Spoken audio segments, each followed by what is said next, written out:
네, 안녕하세요. 소개받은 정하민입니다.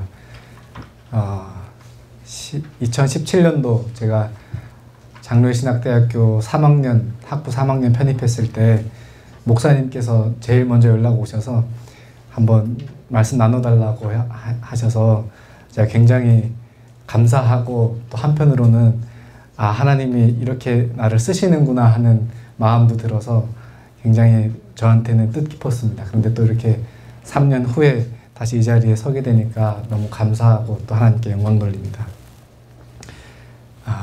우리 기도 모임 이름이 하나로 드림이잖아요. 근데 오면서 생각해 보니까 이 뜻이 굉장히 깊더라고요. 하나가 되는 꿈이잖아요. 굉장히 그냥 막 부르고 있었는데 이렇게 뜻을 깊이 생각해 보니까 너무 좋은 것 같아요. 그리고 우리 송현 목사님은 제가 신학교 들어갔을 때부터 뒤에서 계속 기도해 주시고 또 물질도 혼해 주시고 또 여러 가지로 많이 조언해 주시고 해서 참 감사했습니다. 그래서 제가 이 자리에 설 수 있었던 게 아닌가 이렇게 생각합니다.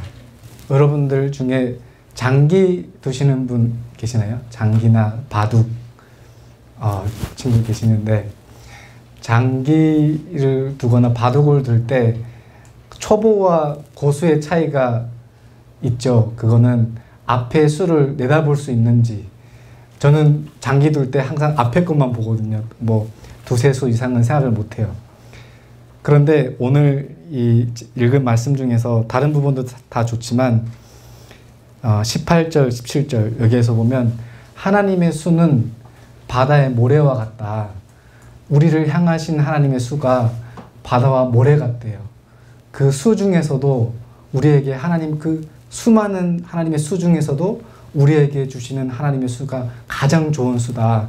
그래서 이렇게 생각하니까 감사하지 않는 것들이 없더라고요. 내가 가지고 있는, 내가 하고 있는, 내가 받은 그 은혜들이 다 하나님이 거저 주신 게 아니고 그 수많은 하나님의 바다와 같은 모래와 같은 그 수많은 수 중에서 하나를 나한테 주셨다. 얼마나 감사하고 기쁜지 모릅니다. 그래서 제가 이 139편을 좋아합니다. 나머지 우리가 쭉 읽었던 내용들은 또 저의 이야기를 통해서 제가 왜 이 본문을 선택하게 됐는지 한번 생각해 보시길 바랍니다. 제가 기도하고 시작하겠습니다. 하나님 아버지 감사합니다. 지금까지 하나님께서 저를 이끌어 주셨고 이곳에 세워주신 것 모두 하나님의 은혜이고 하나님의 그 크신 사랑에 감사드립니다. 이 자리를 통하여서 하나님께서 저를 통하여서 역사하셨던 이야기들을 나눌 때 은혜와 또 사랑으로 충만하게 하여 주시옵소서. 예수님 이름으로 기도합니다. 아멘. 네, 저는 2003년도에 한국에 입국했고요. 중고등학교를 졸업하고 호텔 조리학과를 졸업해서 현장에서 요리를 하다가 2017년도에 하나님 부르심 받고 장로신학대학교에 학부 편입하게 되었습니다. 그리고 지금은 신대원 2학년에 재학 중에 있습니다. 15년도에 결혼을 해서 지금 두 아들, 첫째 5살이고 둘째 3살, 그리고 배 안에 지금 5개월 된 우리 아기가 있습니다. 저는 하나님을 굉장히 싫어했어요. 너무 미워했어요. 그래서 사실 신학교 가고 싶은 마음도 없었고 제가 신학교 가리라고는 생각을 못했는데 하나님께서 이렇게 이끌어 주셨어요. 제가 하나님을 얼마나 싫어했냐면요. 이렇게 길에 지나다니다가 십자가가 걸린 그 건물, 교회 건물만 봐도 막 화가 치밀어서 이렇게 가면, 직선으로 가면 빠른 거리를 막 삥 둘러서 가기도 하고, 그리고 한국에 와서 이렇게 길거리 지나다니다 보면 이제 사람들이 와서 예수 믿으라고 복음 전하고 그러면 나한테 예수 전하지 말라고, 나 예수 안 믿는다고 막 도망다니고, 이럴 정도로 제가 하나님을 너무너무 싫어했었습니다. 그래서 학교에 가서는 아이들 폐를 지어 다니면서 힘 약한 아이들 돈을 빼앗아서 그걸로 술 사 먹고 담배 피고 또 도박하고 오토바이 사가지고 밤새 애들이랑 같이 폭주 뛰고 PC방 가서 맨날 살고 그랬었어요. PC방 다들 청년들 다녀보셨을 텐데 저는 PC방 한 번 가면 26시간 새벽 5시에 깨어나서 가면 그 다음날 아침 10시 막 나오고. 근데 그게 그렇게 좋지는 않았어요.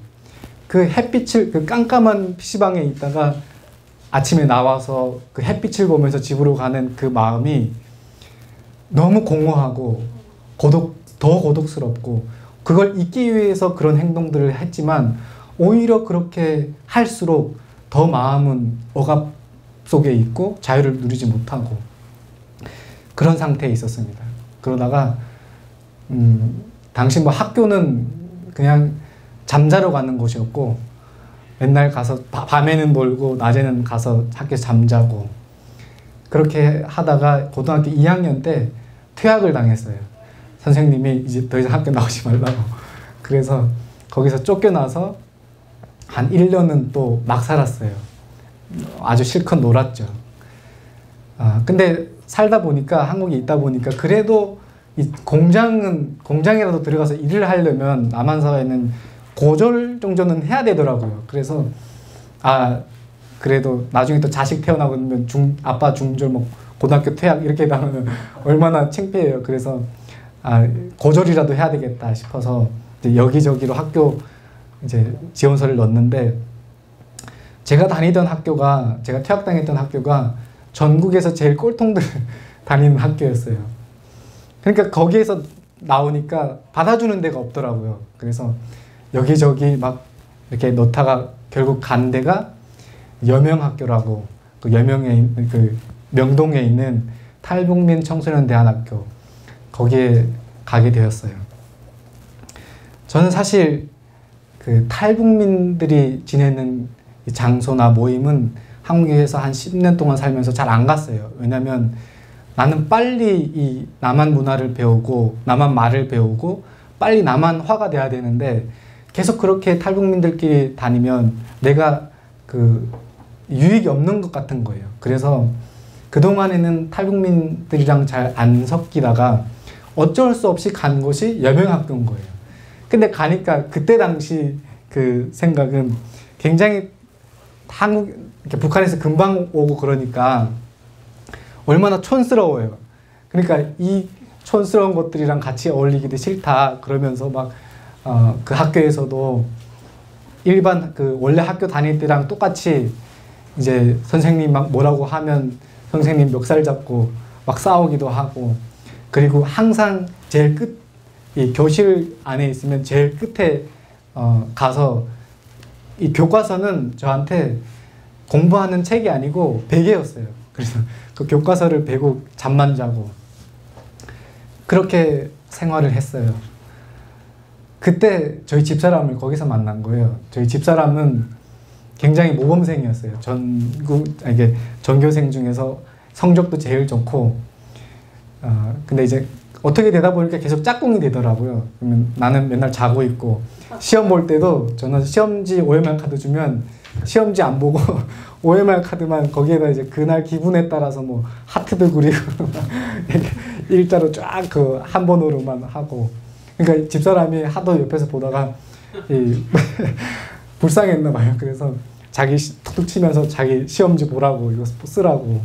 근데 또 꼴에 자존심은 있어가지고 너 필요 없다고 막 그러면서 학교 생활을 했어요. 근데 그 학교가 기독교 대안학교였어요. 내가 그렇게 싫어하던, 그렇게 멀리 하고 싶어 했던 그 기독교 대안학교여서 일주일에 한 번은 꼭 채플을 드려야 됐어요. 그래서 수요일마다 채플 예배를 드리는데 저한테는 지옥이었어요. 고문하는 것처럼. 그 설교 말씀, 듣기 싫은 설교 말씀 앉아서 들어야 되고 또 훈계를 받아야 되는 게 너무 마음이 불편했고 안 좋았는데, 어쩔 수 없이 고졸을 하기 위해서, 수요를 하기 위해서 거기 계속 앉아 있었죠.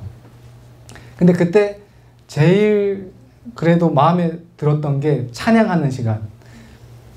그 찬양하는 시간은 좋더라고요. 그런데 그 찬양의 가사 중에서 꼭 하나님 이름 나오고 예수님 나오잖아요. 그러면 앞에 보고 한참 이렇게 잘 따라 부르다가 그 하나님 이름 나면 또 하나님이 하고 또 머리 푹 숙이고 있다가 또 지나가면 또 들고 일어나서 또 찬양하고, 그 정도로 제가 하나님을 싫어했었습니다. 당시 저는 그 사춘기 지나고 보니까 그때가 사춘기였던 것 같아요. 근데 보통 사춘기도 힘든데 저는 또 영적으로도 하나님한테 반항하고 대드는 그런 시기였던 것 같아요. 제가 이렇게 하나님을 싫어했던 이유가 있어요. 그냥 싫어했던 게 아니고 저는 하나님을 그래도 알고 있었어요. 그리고 하나님을 그 전에는 믿기도 했지만, 제가 하나님을 싫어했던 이유는 하나님이 우리 아버지를 죽였다고 생각해서, 하나님은 우리 아버지를 죽인 살인마야, 그런 마음이 계속 있었어요. 그러니까 그 하나님을 좋아할 수가 없었어요. 저희 아버지 얘기를 잠깐 들으려고 하는데, 저희 아버지는 굉장히 주체사상 신봉자였고, 또 젊었을 때는 그 사로청 동맹위원장, 그러니까 청년회장, 그 지역의 청년회장 정도 할 정도로 그렇게 앞에서 선동하면서 주체사상을 신봉했던 사람이었어요. 그런데 이제 고난의 행군이 시작되면서 평생을 다 자기 시간을 바쳐서 열정을 바쳐서 당에 충성을 했는데, 그 결과가 처자식 굶게 생겼고 죽게 생겼고 하니까 이 나라에 더 이상 미래가 없구나, 이렇게 이제 그 북한 사회에 대한 회의감을 가지고 아버지께서 97년도에 탈북을 하셨어요.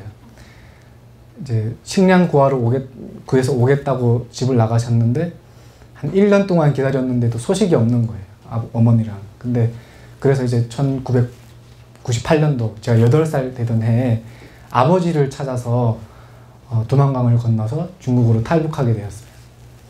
중국에 넘어와서 한 1년 동안 여기저기 떠돌아다니다가, 어머니는 중국 사람들 집에 가서 집안 일하고 가사노동하고, 그래서 또 먹을 거 구해오고, 이렇게 떠돌이 생활을 하다가 99년도에 북송당했어요. 그래서 어머니랑 같이 잡혀나갔다가, 그 잡혀나가서 경험했던 그 고생들은 또 얘기하면 길지만 나중에 또 기회 되면 얘기하고, 넘어갔다가 기적처럼 또 다시 살아남아서 2000년 겨울에 어머니랑 같이 또 다시 탈북을 하게 되었어요. 당시 저의 몸은 영양실조가 와서 정말 그 뼈에 가죽만 씌워놓은 것처럼 정말 앙상하게 뼈만 남은 상태였고, 거기에다가 북한에 넘어가서 이 피부병이 걸려서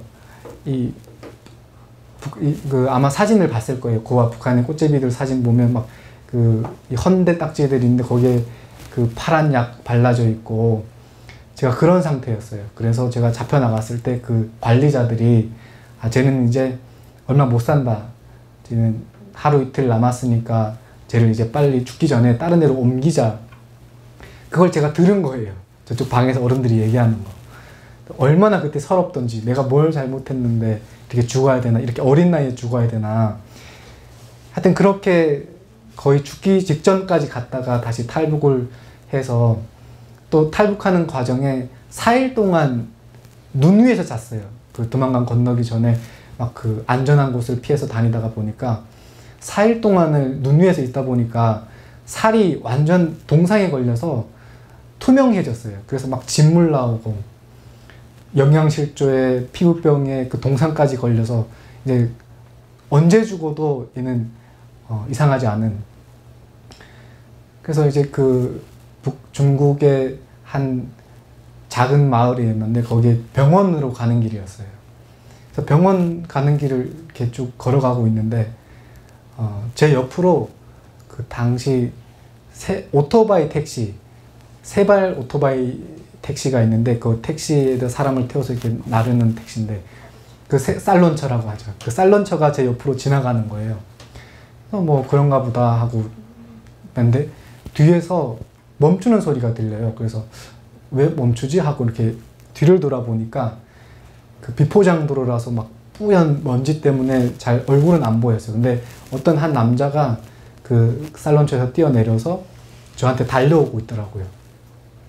그래서 누군가 해서 이렇게 계속 보니까 그 먼지가 거치면서 그 사람 얼굴이 선명하게 보이는데 그 사람이 바로 저희 아버지였어요. 그 중국에서 만날 수 없어서 계속 떠돌아다녔던 그 아버지를 그 길 한가운데서, 중국이 얼마나 넓어요.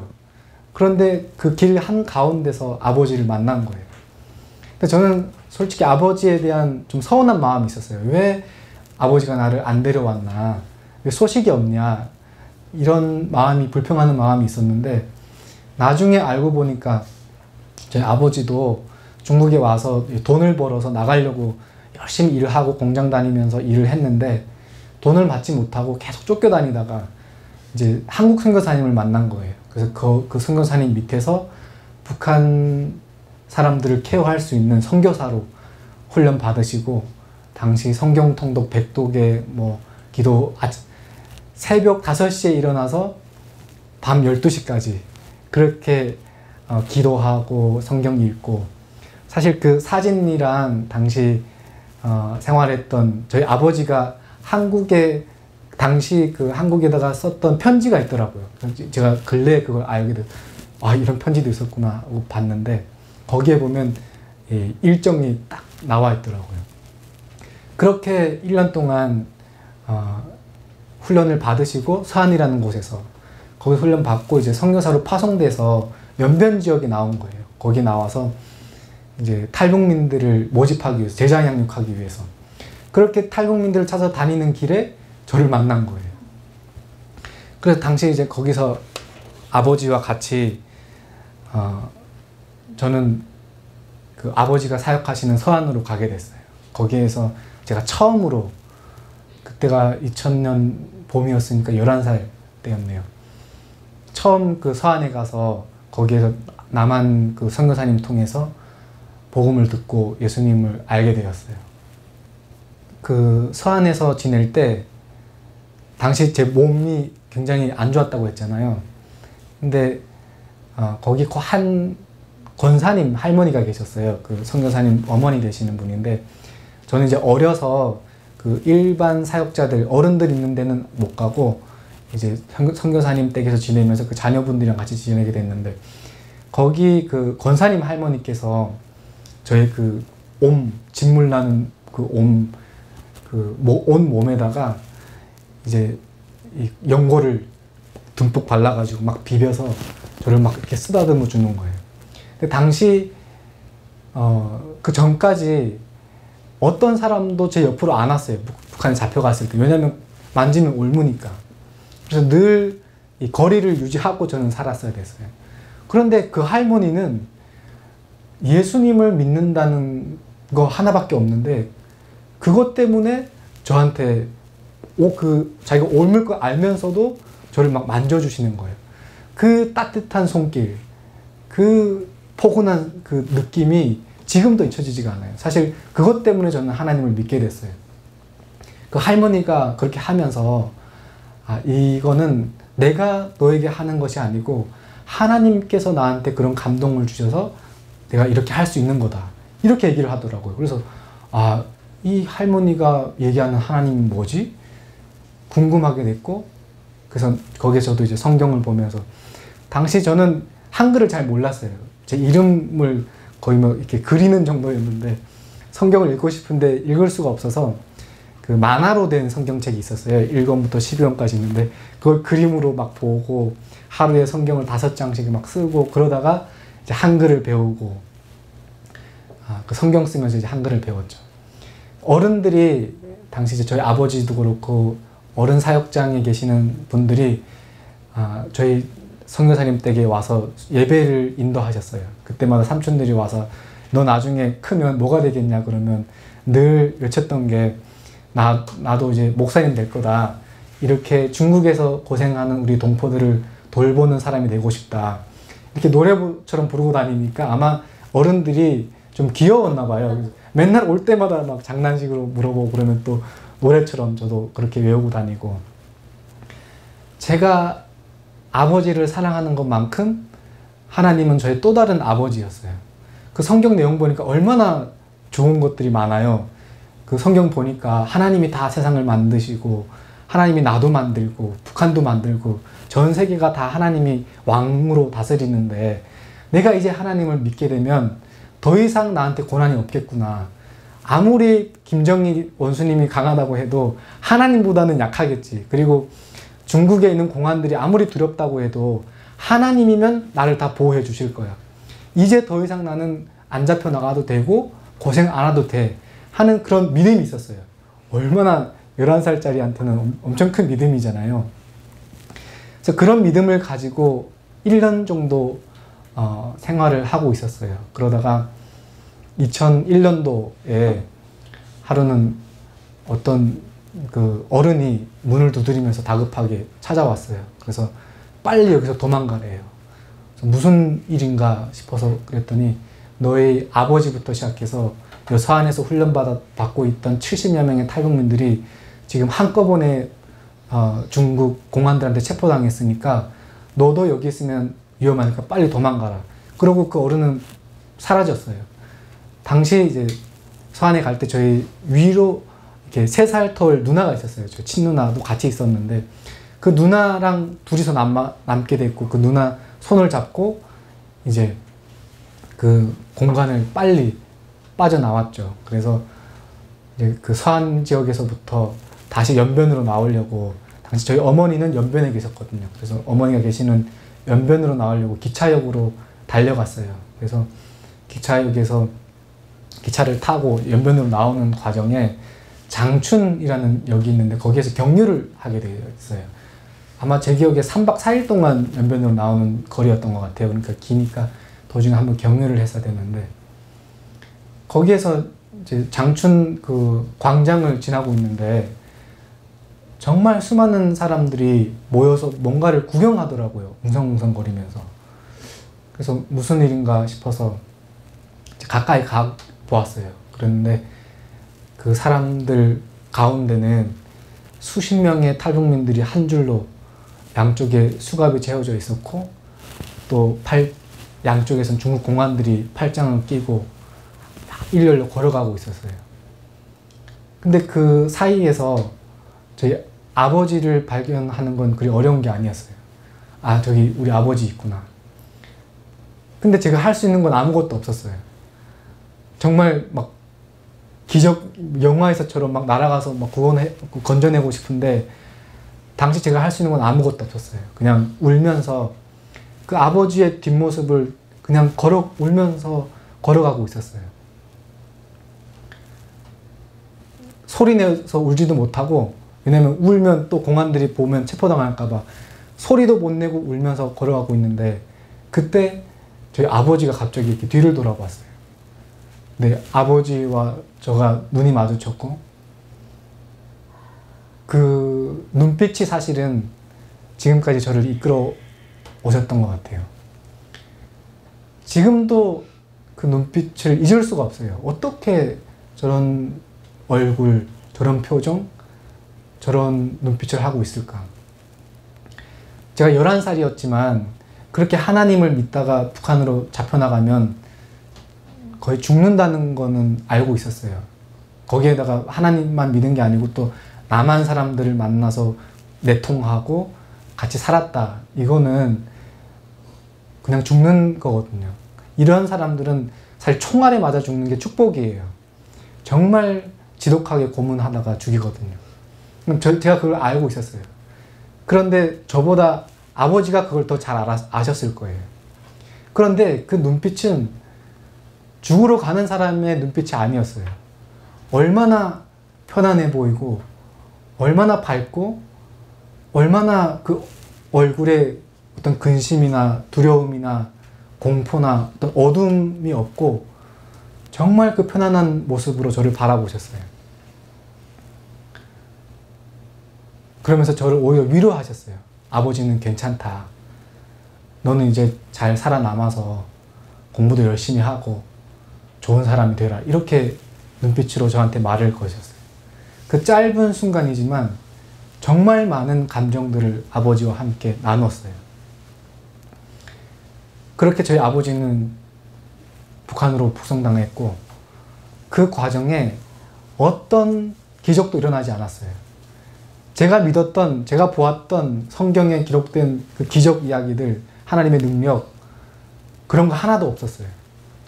막 성경에서 보면 죽었던 사람도 살려내시고, 다니엘 세 친구는 막 불구덩이에 들어갔다가도 살아나고, 홍해도 가르시고, 그런 것들은 다 그냥 신화와 같은, 옛말 같은, 현실에 그런 거 없었어요.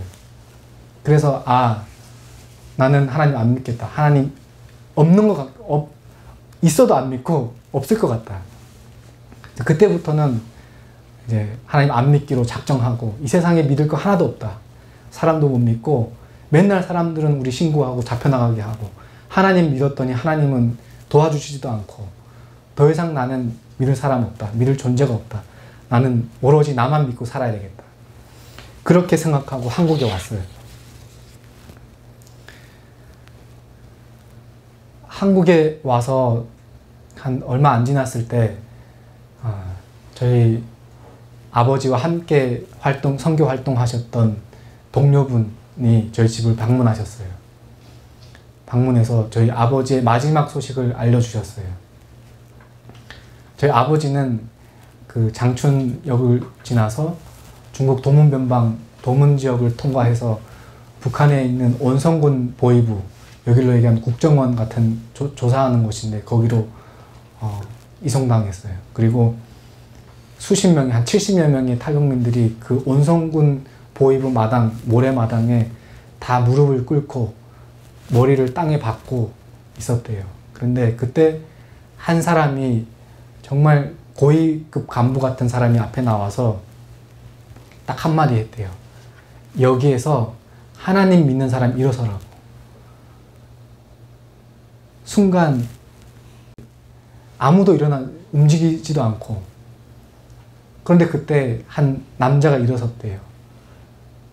일어섰고 그 남자 뒤로 또 몇 명의 사람들이 더 일어섰는데, 그 제일 먼저 일어섰던 사람이 바로 너희 아버지였다.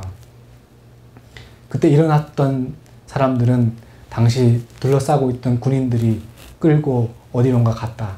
이게 제가 한국에 와서 들었던 아버지의 마지막 소식이었어요. 근데 저는 잘 이해가 안 되는 게, 그 장춘에서 마주쳤던 그 아버지의 눈빛도 이해가 안 되지만 어떻게 그 자리에서 일어설 수 있었을까? 왜 일어섰을까? 저는 그게 잘 이해가 안 됐어요. 일어나지만 않았어도 안 죽고 살아날 수 있었거든요. 그 자리에 있었던 사람들은, 안 일어났던 사람들은 가벼운 처벌받고 다시 풀려나서 한국에 오신 분들도 있거든요. 지금 이제 사역하시는 분들 계시는데 어떻게 일어날 수 있었을까? 저는 그게 굉장히 풀리지 않는 의문이었어요. 사실 지금까지도 잘 모르겠어요. 그래서 한국에 와서부터는 아까 제가 얘기했던 것처럼 방황하기 시작했어요. 하나님 얘기만 들어도 화가 나고, 길에서 부자지간이 손잡고 지나가는 그 모습만 봐도 열이 받는 거예요. 하나님 때문에 우리 아버지 없어서 내가 아버지 불러보지도 못하고, 또 학교 다닐 때 운동회 하고 그럴 때 아버지들이 와서 막 같이 뛰고 그러면 그 모습 보면 또 원망스러운 거예요. 하나님 때문에. 그리고 성인 돼서는 제일 부러웠던 게, 이제 아버지와 아들이 식당에 가서 같이 나란히 앉아서 밥을 먹으면서 고민 상담하고, 이런 모습이 다른 사람들에게는 평범하지만 저한테는 너무 부러운 거예요. 그래서 그 아버지만 생각할 때면 자연스럽게 하나님을 향해서 원망하게 됐고, 하나님을 좋아할 수가 없었어요. 그래서 그렇게 학교에 나가서 애들을 괴롭히고 술 먹고 담배 피고 밤새 오토바이를 타면 그 마음에 쌓였던 하나님에 대한 원망, 중국과 북한에서 당했던 그 악몽 같은 기억들이 잊혀질 줄 알았어요. 그래서 그렇게 몸부림을 쳤지만 오히려 그렇게 칠수록 내 안에 있는 하나님에 대한 기억들은 더 선명해졌어요. 더 명확하게. 항상 내 마음에 늘 한쪽 구석이 있었어요. 그래서 그 하나님에 대한 기억이 싫어서 그걸 벗어나려고 계속 오히려 더 몸부림을 칠수록 안 되는 거예요. 또 한국에 와서 제일 충격받았던 게, 이제 길거리 지나다 보면 이제 이 하천이나 호수들이 있잖아요. 그런데 보면 물고기들이, 관상용 물고기들이 많잖아요. 그런 거 보면 화가 나는 거예요. 내가 북한에 있을 때는 하루 종일 이 고기 잡는 반두를 메고 강에 나가서 돌을 뒤져도 고기 한 마리 못 잡았는데, 여기는 이 팔뚝만한 잉어들이 막 헤엄쳐 다니는데 그걸 들어가서 잡는 사람이 없는 거예요. 그걸 보면서 좋아하고, 관상용으로 북한에 내가 보는 거 먹을 거로서 보이는데, 그게 없어서 지금 수많은 사람들이 굶어 죽었고 지금도 굶어 죽고 있는데, 그 하나님 지금 뭐 하시냐? 좀 불공평한 거 아니냐? 그리고 길을 지나다 보면 과일 나무들이 있어요. 가을 되면 특히 감나무. 그 주렁주렁 열린 그 감 보면서 저는 화가 났어요. 저거 없어서 죽고 있는데 그게 다 떨어져 가지고 사람들이 집 밟고 다니면서도 한국은 먹지를 않는 거예요. 그리고 음식물 쓰레기장에 가면 내가 북한에 잡혀가서 꽃제비 칠 때 없어서 못 먹던 그 음식들이, 그거보다 더 좋은 음식들이 매일같이 한 트럭으로 실어 나가고 버리는데 하나님 뭐 하시냐? 도대체 저는 잘 이해가 안 됐어요. 그래서 교회는 안 나갔고, 그래서 하나님 원망하고 욕하고, 이렇게 불공평하신 하나님, 나를 괴롭히는 하나님, 우리 아버지를 죽인 하나님, 그런 하나님 안 믿는다고 10년 동안을 거의 그렇게 방황을 했던 것 같아요.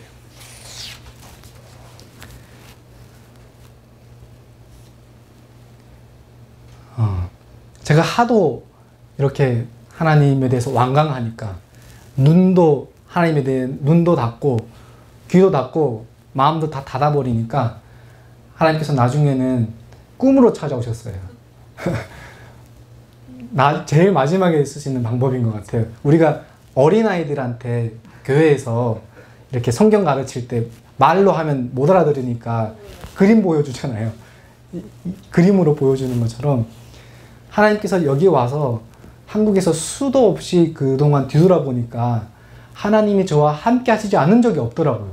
때로는 이 사람을 통해서, 때로는 이런 상황을 통해서, 때로는 어떤 그런 상황들을 통해서 늘 저한테 말을 걸어 오셨는데, 제가 하도 내 고집이 강하고 내 생각이 세니까 그 하나님의 생각을 받아들이지 않는 거예요. 그러니까 나중에 꿈으로 찾아오셔서 제가 갖고 있던 오해들을 풀어주셨어요. 제가 가장 하나님에 대해서 불평했던 게 우리 아버지 죽인 거, 하나님 왜 안 구해주셨냐, 왜 모른 척했냐, 이거였는데 하나님께서 2015년도 제가 이제 처음 집사람을 만나서 이제 같이 결혼하고 첫째 아이가 배 안에 임신했을 때인데, 그때 어느 날 꿈에서 정말 그 사막 같은 모래바람이 막 치는 한치 앞도 안 보이는 그런 곳에 혼자 서 있었어요. 근데 형체도 없는데 어떤 손이 나타나서 저의 손을 잡고 어디론가 데려갔어요. 한참을 걸어가다 보니까 그 모래바람 층은 사라지고 정말 형언할 수 없는 아름다운 동산이 펼쳐지는 거예요. 거기에는 할머니부터 할아버지, 아이들 다 모여서 옹기종기 모여서 뭔가 막 나누고 있었고, 또 일어나서 춤추면서 찬양하고 노래 부르고 있었고, 그런 모습을 위에서 천사들이, 저 하얀 천사들이 엄청 크더라고요. 천사들이 그런 모습을 밑에 내려보면서 보호해주고 있는 것 같았어요. 막 떠서 그 사람들이 지내고 있는 모습을 보면서, 와, 이런 곳이 다 있나 하고 멍해서 이렇게 구경하고 있는데, 그때 한 음성이 들려왔어요. 형체는 안 보이고, 그때 저희 이름이 지금 하민이 아니고 봉철이었는데, 봉철아, 아빠가 여기서 잘 있다. 이런 음성이 들리는 거예요. 그걸 듣는 순간 꿈에서 깼어요. 그리고 일어나서 보니까 그 꿈을 통해서 두 가지를 알게 됐어요. 천국은 있구나. 내가 봤으니까 있다는 걸 알게 됐고, 하나님도 있다는 걸 알게 됐고, 그리고 우리 아버지는 그냥 죽은 게 아니고 순교하셨구나 하는 거를 알게 됐어요. 그 전에도 사실 저희 아버지 동료들이 아버지에 대한 이야기 하시면서 늘 얘기를 하셨지만 저는 아버지 숨겼다는 거 안 믿었어요. 아버지도 얼마나 살고 싶었을까. 그런데 그 환경이, 그 상황 때문에 어쩔 수 없이 죽은 거야 하고 생각했었거든요. 그 순교했다고 안 믿고 싶었어요. 그런데 그 꿈을 통해서 하나님 계속 우리 아버지를 데려가신 거구나. 하나님이 아버지를 버린 게 아니고 하나님이 아버지를 데려가신 거구나 하는 게 이제 마음으로 느껴졌어요. 그러나 꿈은 꿈이고 그 꿈이 어떤 저희 인격을 변화시킨다거나 저희 삶을 변화시킨다거나 하지는 못하더라고요. 꿈인 꿈이고 그래 하나님 살아계시는 거 알겠고 우리 아버지 순교한 거 알겠지만 나는 내 삶이 있으니까 이제 또 태어나야 되는 아기도 있고 내 가정이 있으니까 더 열심히 나가서 일하고 더 열심히 돈을 벌려고 살았어요. 열심히 돈을 벌려고 살고 있었어요. 그래서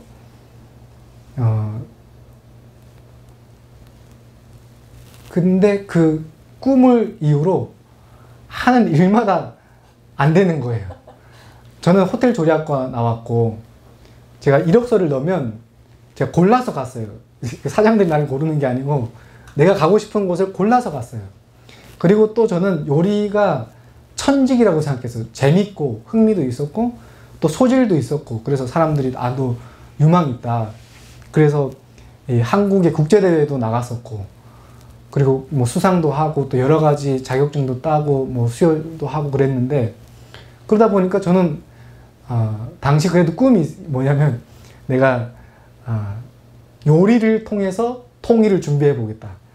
남북한의 음식 문화를 통해서 통일에 한번 접근해 보겠다.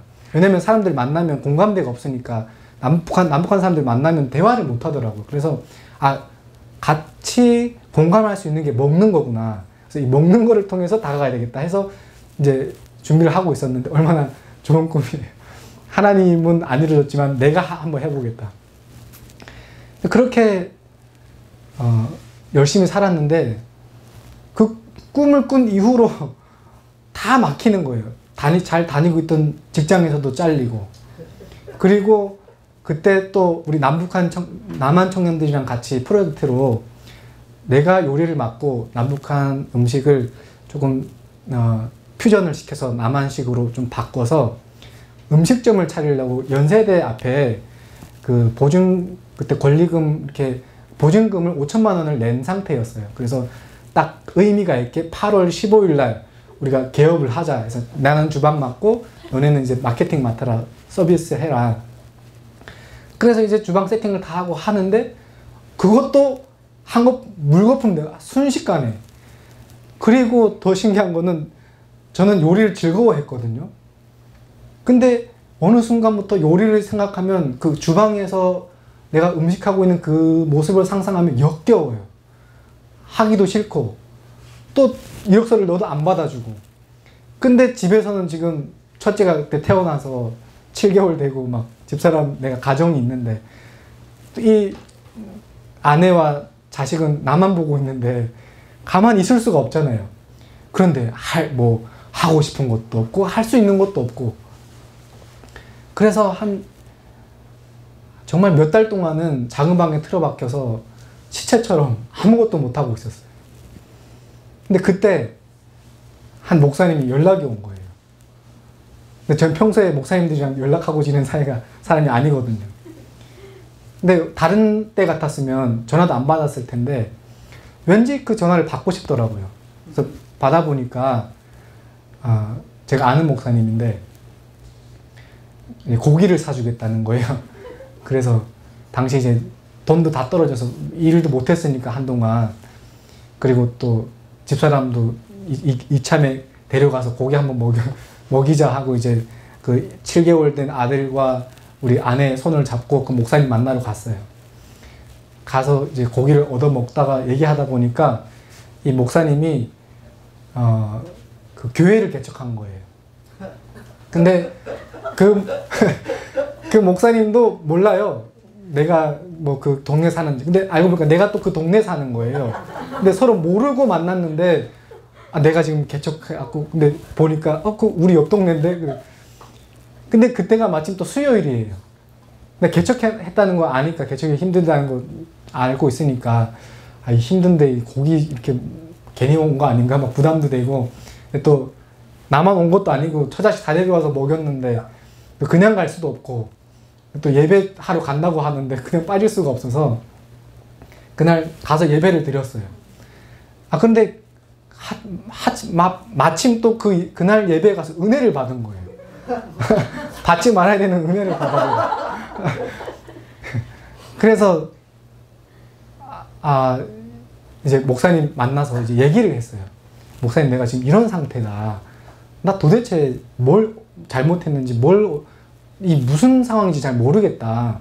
근데 내가 아는 거는 지금으로부터 1년 전에 이상한 꿈 하나 꿨는데 그 뒤로 지금 다 안 된다, 일이. 그리고 지금 막 우울증이 걸려서 난 일어나면 막 죽고 싶은 생각밖에 없다. 왜 이러냐. 그랬더니 그 목사님이 하시는 말씀이 그 목사님은 저희 아버지와 중국에 있을 때 서안에서 같이 선교 활동하셨던 목사님이세요. 그러니까 어렸을 때부터 저를 잘 아셨고 한국에 와서도 늘 제 옆에서 제가 사는 모습을 지켜보셨어요. 그래서 이 목사님이 하시는 말씀이 너는 다른 일을 하면서 사는 사람이 아니고 너는 하나님 일을 하면서 살아야 되는 사람이었다. 근데 이제 때가 와서 하나님 너를 부르시는 것 같다. 이런 얘기를 하는 거예요. 그래서 나는 생각도 없는데 그러면서 그렇지만 어떤 사람 이야기 듣고 흔들리지 말고 너가 하나님 앞에 서서 하나님으로부터 이 사인을 받아야 된다. 그래서 그냥 흘려 듣고 그 말은 집으로 왔어요. 왔는데 뭐 할 수 있는 것도 없고 그냥 환자 같은 상태니까 하루 종일 뭐 심심한 거예요. 할 건 없고. 그래서 그 목사님 했던 말도 생각나고 좀 마음이 좀 뒤숭숭하고 그래서 작은 방 들어가서 무릎을 꿇고 그때 이제 기도를 하기 시작했어요. 아니 도대체 나한테 왜 이러지? 기도가 아니에요. 그거는 이제 강대를 부렸어요. 막 하나님 도대체 나한테 왜 이러냐? 내가 뭘 그렇게 잘못했냐? 왜 내 하는 일마다 나서가지고 내 못 살게 구냐? 그러면서 막 떼를 부렸는데 그때 하나님이 저한테 한 음성을 주셨어요. 이제는 너를 위해서 살지 말고 나를 위해서 살아라. 이 한마디, 하나님 말씀 그렇게 길게 안 하시잖아요. 딱 문장, 어떤 단어나 문장 이렇게 근데 그 한 문장이 저한테는 굉장히 확 와닿았어요. 근데 내 머리는 그거 받기 싫은데, 그걸 용납하기 싫은데, 마음은 그걸 원하더라고요. 받더라고요. 그래서, 나는 싫다. 그래도 싫다.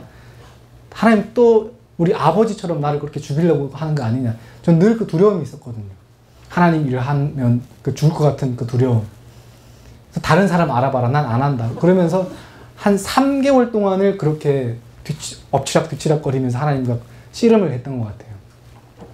근데 당시 저의 상태는 정말 그 벼랑 끝에 서 있는 아무것도 의지할 수 없고 기댈 수 없는 그 상태에 있었어요. 그때 하나님이 저한테 오신 거예요. 근데 나중에 보니까 어떤 사람이 쓴 글 보니까 하나님이 우리를 부르실 때는 그 바지랑떼마저 다 치워버리시고, 그러니까 바지랑떼가 이렇게 옛날에 빨랫줄 걸 때 빨랫줄이 이렇게 축 처지면 그거를 받쳐주는 그 기둥대가 있는데, 하나님이 부르실 때는 그런 거 다 없앤대요. 그리고 오로지 추악하고 죄악되고 그 더러운 인간의 모습 그대로 하나님 앞에 서 있는데요. 제가 그런 상태였던 것 같아요. 아무것도 할 수 없고 정말 이 추악하고 더러운 모습 그대로 하나님 앞에 있는데, 그때 하나님이 오셔서 저의 손을 잡아주신 거예요. 그래서 이제 그런 사인을 받고 다시 그 김성근 목사님, 그 교회 고기 얻어먹었던 목사님 찾아갔어요. 가서 내가 이런 마음을 받았다. 그랬더니 이제 거기서 성경 공부가 시작됐어요. 네, 어차피 하나님이 할 거면 좀 제대로 하고 싶은 거예요. 그런데 뭐 성경을 중국에 있을 때 그 막 몇 장씩 쓰고 뭐 12권 만화 보고 뭐 이런 것밖에 없지. 그래서 이제 성경을 공부하자. 그래서 목사님 찾아가서 성경 가르쳐달라. 근데 또 혼자 뭐 배우기는 좀 그러니까 판을 짜자. 그래서 제가 막 거제도에 있는 탈북자 청년들 가서 끄지로 올려오고 전국에 돌아다니면서 탈북민 청년들을 다 모았어요. 그래서 한 대여섯 명이 돼서 이제 거기에서 성경 공부가 시작됐어요. 그게 이제 지금 노원 한나라은혜교회에서 하고 있는 1907 성경학교가 돼서 그 이후로 이제 여러 신학생들이 거기에서 배출됐고 또 지금도 신앙생활을 하고 있습니다. 그러면서 이 성경 공부를 하면서 하나님의 부르심에 대한 그 확신, 성경 보니까 창세기부터 계시록까지 딱 일관되게 얘기하는 주제가 있는데 통일이더라고요. 통일. 하나님과 어떻게 통일할 것이냐, 어떻게 하나가 될 것이냐, 또 이방인들과 유대인들이 어떻게 하나가 될 것이냐. 신약은 그걸 주로 얘기하잖아요. 그러니까 이 성경이 통일을 얘기하고 있더라고요. 하나님께서 나한테 주신 마음이 북한 선교 마음인데, 이 성경 말씀을 가지고 사역을 해야 되겠구나. 여기에 통일에 대한 답이 있구나. 내가 나가서 음식하고 그럴 때 답이 있는 게 아니고 여기에 답이 있구나. 그래서 그때부터 열심히 성경 공부하면서 지금까지 오게 됐어요. 지금은 그 노원 한나라 은혜교회에서 교육 전도사로, 그때 그 고기 얻어먹고 수요일날 간 그 이후로 그 교회에 남아서 정말 훌륭하신 목사님 인도 받아서 훈련 받으면서 지금까지 오게 되었어요. 요 근래에 들어서 이런 고민을 하게 됐어요. 하나님, 어차피 하나님 계획은, 하나님 뜻은 나를 이 땅에서 목사 만드는 거 아니었어요. 그러면 처음부터 나를 여기서 태어나게 해서 좀 목사님 자녀 밑에서 태어나게 해서 이제 좀 평탄한 길을 가게 하면, 그리고 이 고속도로 딱 타고 막 시속 한 150km로 달려서 딱 목사 만들어 놓고 봤지. 내가 너 목사 만들어 줬어. 이러면 나도 좋고 하나님도 좋고 얼마나 좋아요. 근데 왜 하나님은 그렇게 할 수 있는데 왜 나를 구질구질하게 북한에서 태어나게 해서, 지금도 악몽 가끔 꾸는데 그 고생시켜 놓고 한국에 올 때도 그냥 온 게 아니에요. 막 베트남에 오다가 또 잡히고 막 자살하려고 막 북한에 잡혀나가는 것보다 죽는 게 낫겠다 해서 막 죽으려고도 하고, 이런 고생시켜서 왜, 어차피 만들 거면 좀 제대로 만들어 놓지 왜 이렇게 고생시켰냐, 이렇게 하나님한테 질문을 했는데, 그때 하나님께서 그 이스라엘의 역사를 보여주시더라고요. 이스라엘은 하나님께서 만든 나라잖아요. 그것도 한 사람을 선택해서 그 사람으로부터, 아브라함부터 그 나라가, 이스라엘이 이제 민족이 되고 나라가 될 때까지 700년 걸리더라고요. 그 700년을 계획하시고 뜻을 이루시면서 만든 나라가 이스라엘인데, 이 이스라엘이 얼마나 연약한지, 그리고 그 이스라엘을 강대국으로 만들어주신 게 아니고 정말 연약한 나라로 만들어주신 거예요. 그리고 그 나라를 강대국들이 있는 그 사이에 틈바구니에다 딱 끼워놓고 이제부터 한번 살아봐라. 하나님 막 심술 부리는 것 같은, 예? 어차피 만들어주시면 좀 하나님 정도면 강대국 딱 만들어 놓고 봤지. 넌 내가 이렇게 만들었으니까 나만 섬겨. 이렇게 하면 좋은데 그렇게 안 하시더라고요. 왜 그러시냐. 봤더니 이스라엘은 그 틈바구니 속에서 살아남으려면 하나님만 의지하게 해야 살아남을 수 있었어요. 그러니까 하나님은 이스라엘을 만든 나라가, 만든 목적이 더 잘 먹고 잘 사는 강대국 만들기 위한 것이 아니고 하나님 나라, 하나님의 백성, 이걸 만드시고 기뻐하셨고 이거를 만드신 거예요. 그러나 인간들은 사람들의 입장에서는 그게 괴로운 거예요. 근데 출애굽하고 나서도 바로 가나안으로 데려가면 되는데 꼭 우회를 시켜서 광야를 맴돌게 하면서 거기서 고생을 시키잖아요.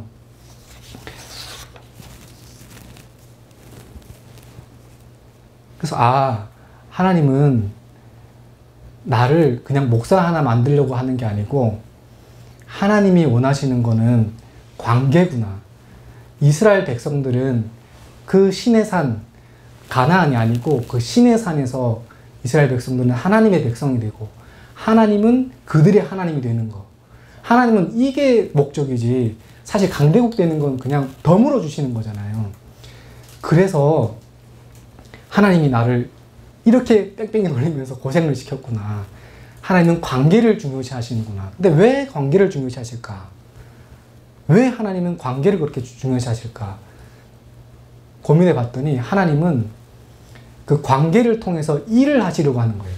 우리가 친한 사람들, 이렇게 일을 하려면 나랑 친한 사람들한테 일을 맡기고 친한 사람들 사용하지 나랑 전혀 모르는 사람 사용하지 않잖아요. 같이 일을 하지 않잖아요. 그러니까 하나님은 나한테 맡기시는 일이 있구나. 그래서 나를 그 어려운 그 고통 속에서 광야와 같은 곳에서 하나님만 의지하게 하셨고 그 시간들을 통해서 하나님은 어떤 분인지 하나님이 무엇을 좋아하는지 하나님이 싫어하는 건 무엇인지 이걸 알아야 하나님이랑 같이 일을 할 거 아니에요. 그러니까 이런 훈련을 통해서 하나님이 나를 연단하셨구나. 이렇게 은혜를 받았어요. 그리고 그때 제가 깨달은 거는 사람은 마른 눈으로 볼 때 잘 보이지만 하나님은 젖은 눈으로 볼 때 가장 명확하게 잘 보인다. 그거 하나님 깨닫게 해주더라고요. 그래서 하나님이 나한테 고난 주신 이유는 그냥 너 개고생해 이게 아니고 그 고난 속에서 나를 보게, 하나님을 보게 하시려고. 그게 축복이잖아요. 하나님 보는 것만큼 큰 축복이 어디 있어요? 하나님을 믿는, 하나님을 내 아버지로 섬기는 것보다 더 큰 축복이 어디 있어요? 강대국 그거 목사 돼서 잘 되는 거 그거 두 번째고 먼저는 하나님과의 관계구나. 이런 생각을 하게 됐어요. 이제 제가 노원 한날 은혜교회에서 교육전도사로 사역하고 있는데 제가 팀 사역을 하거든요. 근데 그 팀 중에 한 탈북민 자매님이 계시는데 이분은 굉장히 중국에 있을 때 신실하게 하나님을 믿었고 또 한국에 온 이유도 신학을 하려고 하나님 일을 하려고 왔거든요. 근데 한 지금 1년쯤 살아보니까 내가 잘못 생각했나? 왜냐면 상황 보니까 하나님 통일을 위해서 일하시는 것 같지도 않고 또 사람들도 통일을 원하지도 않고 그게 현실이잖아요. 그러면서 전도사님은 뭘 믿고 확신을 가지고 그렇게 지금 통일을 위해서 준비하는 일을 하냐, 공부를 하냐 이렇게 저한테 물어보시더라고요. 자기 눈에는 전혀 하나님이 이 지금 통일을 위해서 뭔가 하는 것 같아 안 보이고 사람들도 원하지 않고 그래서 나는 그 원래 가졌던 그 꿈을 접고 나는 이제 남한에서 잘 정착해서 살겠다. 돈 많이 벌겠다. 난 그게 이제 내 꿈이 됐다. 이렇게 얘기를 하더라고요. 그걸 얘기 들으면서 굉장히 마음도 아프고 그러나 그게 그 한 자매님만의 문제가 아니고 사실 수많은 탈북민들의 문제예요. 고민이에요. 중국에서 하나님 만나고 나서 이제 하나님 일 하겠다고 한국에 왔지만 와서 현실을 보니까 남한 사람들은 통일 원하지 않아요. 제가 한국에서 지금까지 제 친구들 중에는 남한 청년들도 있고 북한 청년들 다 제가 그 가운데 있는데 남한 청년들, 특히 청년들, 청소년들은 통일 원하지 않아요. 그리고 관심도 없어요. 근데 그런 상황 보니까 또 이 정치 돌아가는 이 국제 상황을 봐도 하나님 뭐 안 하는 것 같고 그러니까 지금 탈북민들이 다 회의감 가지고 나는 이제 그냥 돈만 벌겠다. 탈북민들 뿐만 아니라 남한 교회도 사실 이 문제 때문에 정말 열심히 북한 선교를 해왔고 수십 년 동안 북한 선교를 해왔지만 열심히 기도하면서 헌금도 많이 하면서 헌신해왔지만 결과가 잘 안 나타나는 거예요. 그러니까 지금 다들 이제 실망하거나 절망하거나 이런 상태에 있는 것 같아요. 그래서 제가 그분한테 자매님은 통일이 무엇이라고 생각하시냐 물었어요. 그러니까 저도 사실 이 고민 많이 했었거든요. 이제 하나님께서 통일을 위해서 부르셨고 그걸 위해서 내가 뭘 해야 될까, 하나님 뭘 하고 계실까, 이런 것들 고민을 했던 찰나에 제가 물었어요. 자매님은 통일이 뭐라고 생각하냐 그랬더니 그분 하시는 말씀이 뭐 통일 다 만나서 남북한이 빨리 어떤 이 가로막힌 거 없이 마음대로 가고 오고 그래서 만나서 같이 예배도 드리고 이게 통일 아니냐. 저도 그렇게 생각했어요. 통일이 그게 전부라고 생각했거든요. 근데 그런 정치적인 통일 말고 그것보다 더 중요한 통일이 있더라고요. 만약에 정말 정치적으로 지리적으로 하나가 한반도가 하나가 됐다. 그런데 사람들의 마음이 하나가 안 되면 그거는 축복이 아니고 대박이 아니고 쪽박인 것 같아요. 통일은 됐지만 남북한 요즘 우리가 느끼잖아요. 탈북민들 여기 왔지만 남한 사람들이랑 굉장히 달라요. 만나면 대화도 안 되고 공감대가 없어요. 자라온 환경이 다르니까. 이런 사람들이 갑자기 어느 날 모여서 통일됐다. 상상할 수 없어요, 저는.